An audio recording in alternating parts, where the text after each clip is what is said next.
Ini barusan untuk freezernya ada modifikasi di jalur sistem pendinginnya, termasuk boxnya kemarin yang masih isolasinya masih kurang bagus. Aku benerin sedikit walaupun masih belum sempurna. Ya masih ada bocor-bocornya, tapi aku biarin lebih bagus daripada yang sebelumnya. Jadi ini udah tak tambahin lagi nih. Kemarin nggak ada ini.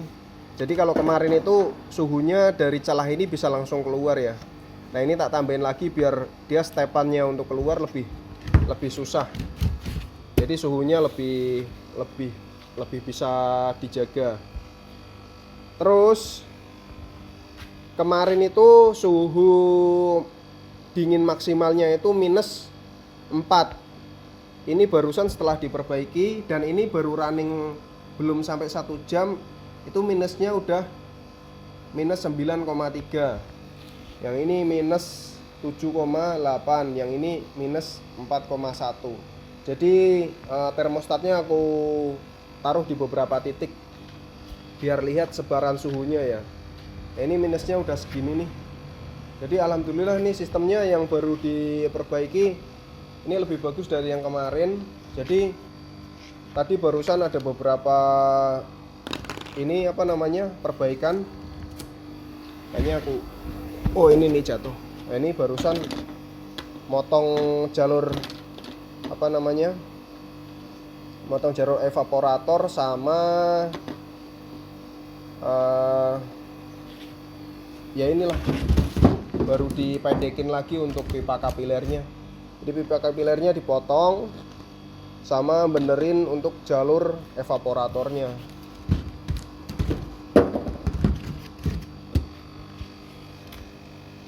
Nah ini barusan tak buka jadi suhunya agak naik lagi ya. Minus 7,3, minus 9,0. Jadi udaranya naik kan, jadi kebuka.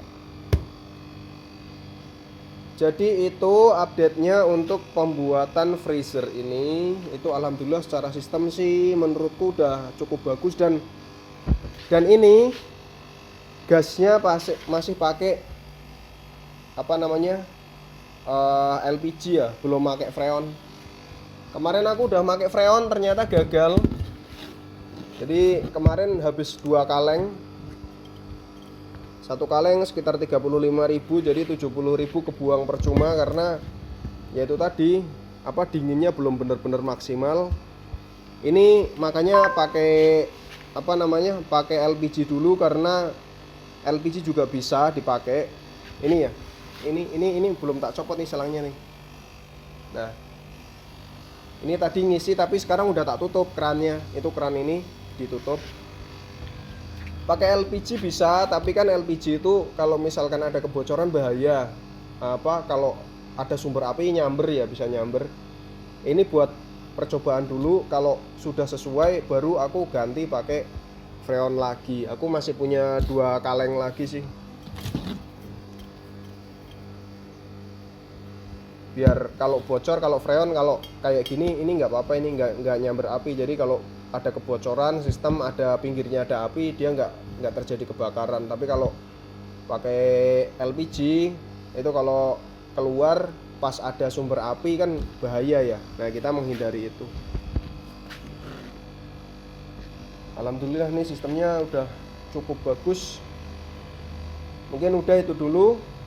Aku mau benerin sedikit lagi karena ya masih kurang puas masalah ininya tekanannya ini. Mau coba tak benerin lagi karena biar ini ya. Aku targetnya sih ini itu di angka 10 sebenarnya. Ini kan sekitar 18-an nih. Biar dia bisa nyampe 10. Ini kapilernya harus dibenerin. Harus ditambah panjang lagi. Jadi kalau dia minusnya udah 10, nanti untuk ngatur yang freon yang ini, karena ini beda ya kalau pakai LPG sama pakai ini itu beda ininya, hasilnya di tekanannya itu beda. Nah kalau di freon itu bisa lebih rendah lagi, nanti di sininya bisa lebih pas. Nah kalau sekarang langsung pakai ini, kemungkinan nggak akan sedingin ini, makanya kan sayang ya, karena ini kan lumayan mahal ini salah satu freon yang paling mahal ya, R134, karena satu kaleng segini itu 35.000. Kalau yang tabung gede itu bisa 1 juta, 1,5 juta. Padahal kalau freon yang biasa itu paling 600.000 yang tabung gede. Jadi kalau tabungnya yang segini, freon biasa itu mungkin harganya sekitar ya 15.000 lah kalau dihitung. Tapi nggak ada juga sih memang yang kalengan kayak gini, paling yang ada ya yang ini aja, makanya simple. Ya wis, mungkin itu dulu update-annya. Ini alhamdulillah udah ketemu titik terangnya. Habis ini mau dibenerin dikit lagi. Oke, dari aku itu dulu. Bye bye guys.